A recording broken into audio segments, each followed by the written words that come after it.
Nous sommes le vendredi 4 août 2023. Mesdames et messieurs, amis internautes de Royal TV Bénin, salut, c'est l'heure du journal. Rose-Marie Azangbe, promotrice du bar-restaurant Rosa Mestika, a célébré autrement le 63e anniversaire de l'accession du Bénin à l'indépendance.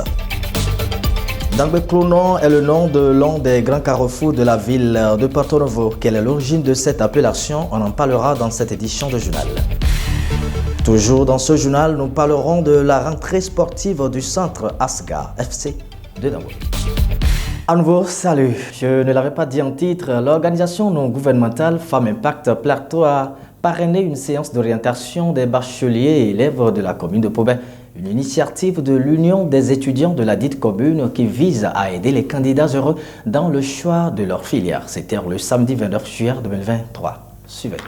L'arrondissement de Pobé a abrité le samedi 29 juillet 2023 une séance d'orientation dont les nouveaux bacheliers et brevetés sont les cibles. Déroulée sous la coupole de la présidente de l'organisation non gouvernementale Femmes Impact Plateau, cette initiative du bureau de l'Union des étudiants de la commune de Pobé n'est pas sans fondement. En effet, la journée d'orientation de ce jour s'inscrit dans l'ultime but d'orienter les nouveaux bacheliers au choix de filières d'école afin de ne pas être en marge des opportunités qu'offre l'État. Aussi, le moment de sensibiliser et d'orienter nos jeunes frères et sœurs élèves vers les métiers d'avenir, les amener dès maintenant à réfléchir sur les filières ou spécialités afin que ces dernières répondent favorablement à leurs compétences. Tout en saluant et félicitant les heureux candidats, la marraine de l'événement remercie le bureau pour cette idée qui va sans doute être utile aux bénéficiaires dans le choix de leur filière. Je reviens évidemment vous féliciter, chers bacheliers, chers nouveaux bacheliers brevetés, pour votre succès. Étudier n'est pas chose facile, mais vous avez pu tirer votre épingle du jeu. Je félicite vos parents qui vous ont soutenu jusque-là et aussi vos enseignants qui vous ont porté vers le but ultime qu'est l'obtention du bac. Moufida Tadjoke n'a pas raté l'occasion d'inviter les bacheliers au sérieux, car étant l'espoir de demain. Chers amis, vous ne devez pas oublier que vous êtes l'espoir de toute une communauté. Autant que vous êtes, vos parents comptent sur vous, Pobé compte sur vous, le plateau compte sur vous et le Bénin aussi. La société tout entière compte sur vous. Et quand vous déraillez, la relève n'est pas assurée. Nous avons compris qu'il vous faut des conseils et orientations, non seulement pour que vous fassiez de meilleurs choix à l'université et que vous vous insériez sur le marché de l'emploi. Clap de fin, pas de photos de famille. Festival d'aimer, voilà une idée de Marie-Rose Azangbe qui célèbre autrement l'anniversaire de l'accession du Bénin à l'indépendance. Un festival bien vu qui promeut le consommation local. La deuxième édition a eu lieu le 1er août dans la commune de Missérété. Voici pour vous plus de détails. À Dalou, du djongolé bien fait. La sauce au poisson d'eau douce, le whey bien foncé, le wassa-wassa et bien d'autres mets. Sur aucune table ici, vous ne verrez du consommant importé. C'est du pur local qui est mis en valeur un jour mémorable. La fête de l'indépendance, c'est aussi la célébration de nos mets dahoméens. La Dame de Fer, l'Amazone Marie-Rose Azangbe célèbre autrement l'événement à travers le festival des mets béninois. Aujourd'hui, nous mangeons plus ce qui vient de l'extérieur que ce que nous préparons, nous avons ici. Alors, moi j'ai réfléchi et je me suis dit, alors il faut quand même rénover, il faut quand même ramener notre culture dans tous les sens, surtout sur le plan nourriture, parce que c'est ça qui fait notre santé. Alors j'ai réfléchi et j'ai dit, on va commencer par faire un festival des mets. Qu'est-ce que je voulais dire par là? Festival des mets, c'est des mets anciens que nous ne consommons plus. Donc moi je voudrais qu'on qu'on mette en valeur ces nourritures-là. Un festival culino-culturel qui promeut la culture béninoise dans toute sa diversité. Avec un impresario hors pair, les artistes de tout genre ont répondu à l'appel de la promotrice du bar-restaurant chez Rosa Mystica.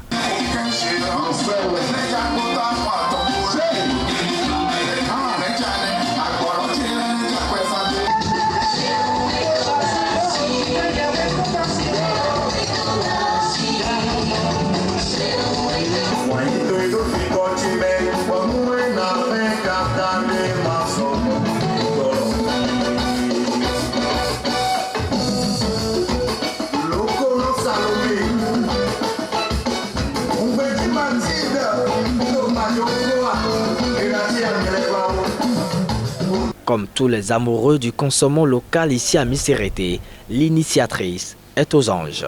Christophe Gandonou, premier adjoint au maire de Missérété, est simplement fier d'avoir parrainé un tel festival bien orchestré. C'est avec un grand plaisir, une grande joie que nous parrainons cet événement et nous sommes très heureux de la façon dont les choses se déroulent, de l'ambiance qui règne, de la volonté des populations béninoises à venir découvrir ou redécouvrir certains de nos mets qui ont pratiquement disparu et surtout avec beaucoup de plaisir que nous dégustons ces différents mets et nous remercions l'initiatrice et la directrice de Rosa Mystica du bar-restaurant.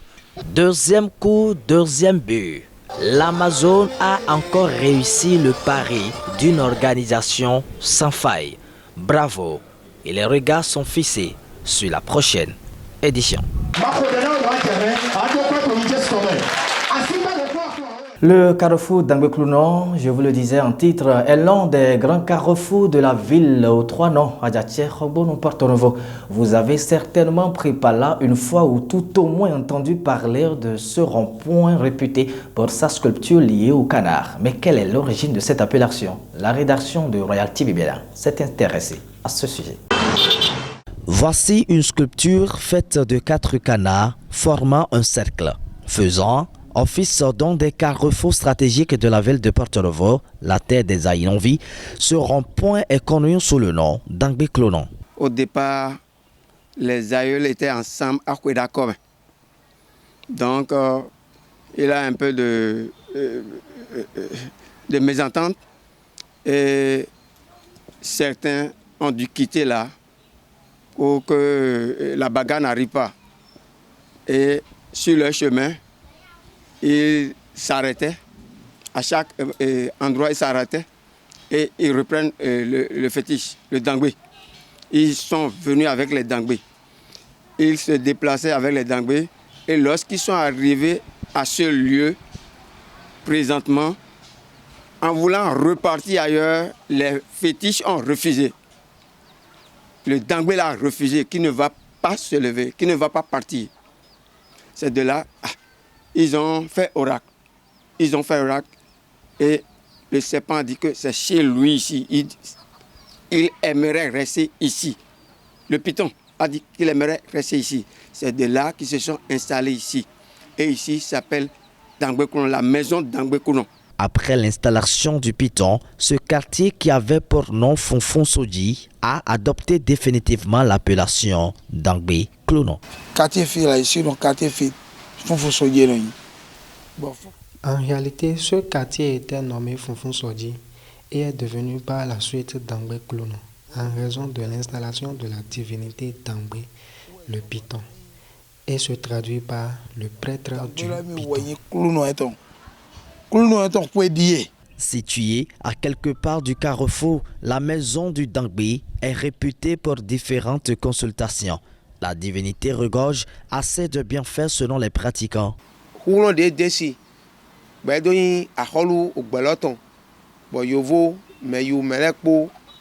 Il est doté d'une force incomparable qui effraie tout le monde et fait des merveilles.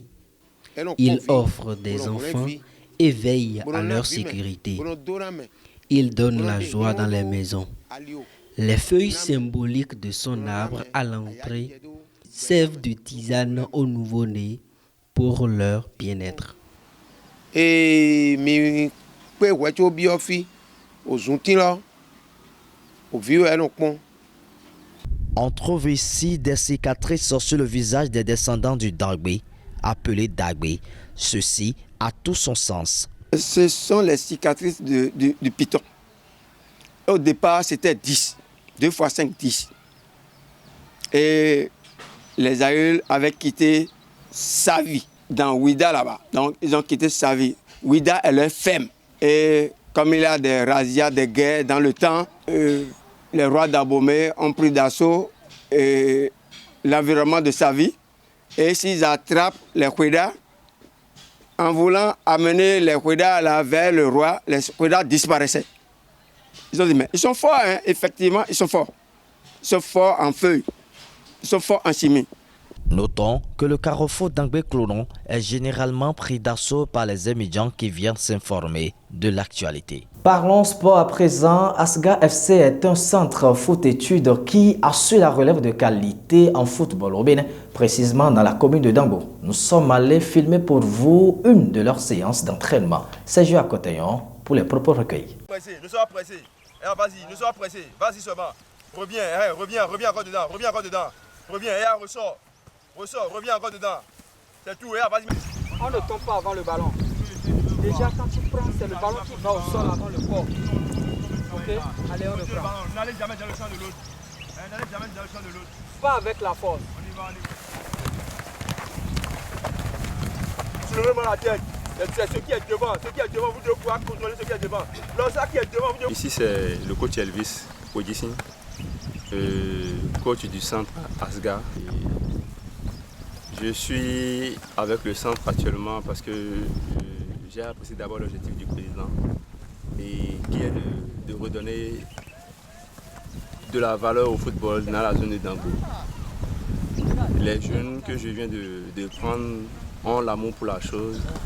Et l'objectif que j'ai avec ces jeunes, c'est de donner le peu de connaissances que j'ai pour leur permettre de gravir les échelles du football, de nourrir plus leurs rêves. Je m'appelle Tamouya Roussaka, le coach des gardiens. Et c'est vraiment avec un plaisir que je suis avec ces jeunes du centre.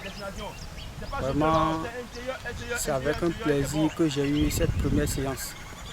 J'ai l'envie de revenir et de les encadrer. Donc, franchement, ce que j'attends de ces petits, je vais dire, franchement, c'est de se donner et d'être vraiment déterminé. Seul pied. Je peux avoir deux pieds. Je veux voir un seul pied. Allez, ressortir. Je veux voir un seul pied, allez, ressortir. Là, et la vitesse là. Je peux avoir deux pieds. Faut pas t'occuper du pied. Tu marches normalement. Ok. Je ne vais pas te dépasser. Viens à mon niveau là. Merci. Ok.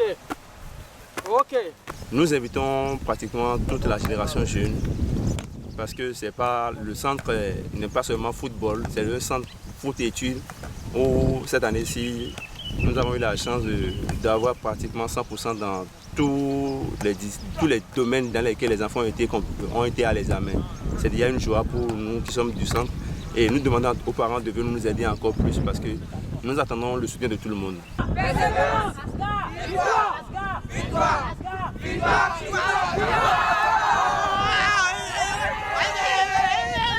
Hors du territoire béninois à présent, la communauté béninoise résidant au Gabon a célébré avec faste le 63e anniversaire de la cession du Bénin à l'indépendance. C'est à travers une cérémonie fort simple qu'ils se sont retrouvés dans l'un des grands quartiers du pays pour honorer leur nation d'origine. Suivez ce reportage de Castro Chibozo et Yvonne Baker.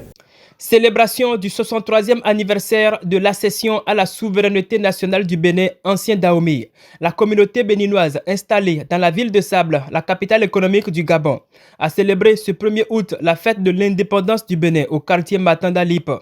Une cérémonie qui a débuté par la montée des couleurs en présence de la première autorité de la province de Logoué-Maritime, le gouverneur Paul Ngom Agnon.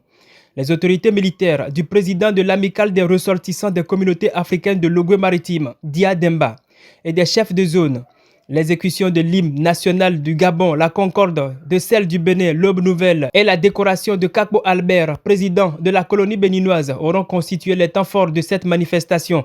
C'est le secrétaire général adjoint de la colonie béninoise, Bonaventure Dossou, qui a prononcé le mot de bienvenue.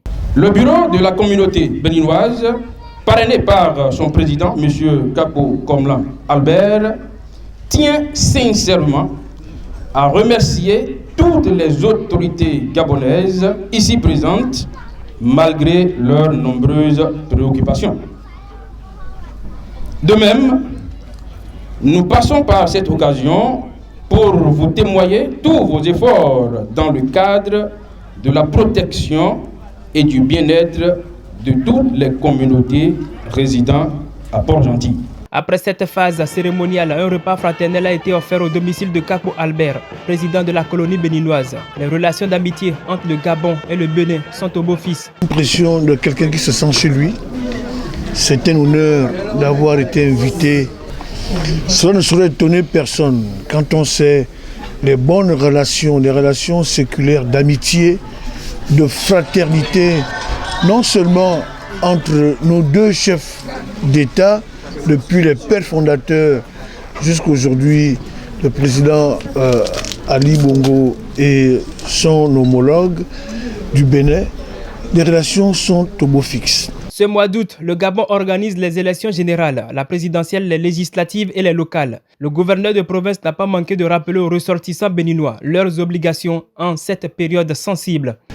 Que ceux qui n'ont rien à faire dehors le jour d'élection restent chez eux, qui ne viennent pas dans la rue pour causer des troubles à l'ordre public. Surveillez vos enfants, surveillez vos compatriotes. Et monsieur le président de la communauté, monsieur le président du bureau de l'Alcaom, je vous le répéterai après-demain. Le rendez-vous est pris pour les prochaines éditions. On finit ce journal avec le Niger. Démarré le mardi 1er août 2023, l'opération française d'évacuation du Niger a pris fin le jeudi 3 août. Selon le communiqué des armées, l'opération a permis de rapatrier 1119 personnes. Suivez ce reportage de RTBF. Voici Niamey, la capitale du Niger. Dans cet hôtel de la ville, Anthony Garcia voit le bout du tunnel. Ce ressortissant français en mission sur place devait rentrer en Europe mercredi, mais suite au coup d'État et à la fermeture de l'espace aérien, il était coincé dans le pays. Quand la France a annoncé l'organisation d'une opération d'évacuation, cela a été un soulagement pour lui. On nous a demandé de prendre juste un petit sac avec le nécessaire, parce qu'on ne pourra pas prendre la valise. Dans l'après-midi, une centaine de personnes se sont réunies à l'aéroport international de Niamey pour attendre le premier avion d'évacuation envoyé par la France. Tous les départs sont sur base volontaire. Ce week-end au Niger, l'ambassade de France a été attaquée suite à une manifestation pour dénoncer la présence française sur place. Il y a eu des incidents graves, violents, organisés, préparés contre notre ambassade dimanche. Nous ne voulons pas prendre de risques pour la sécurité des Français, c'est normal.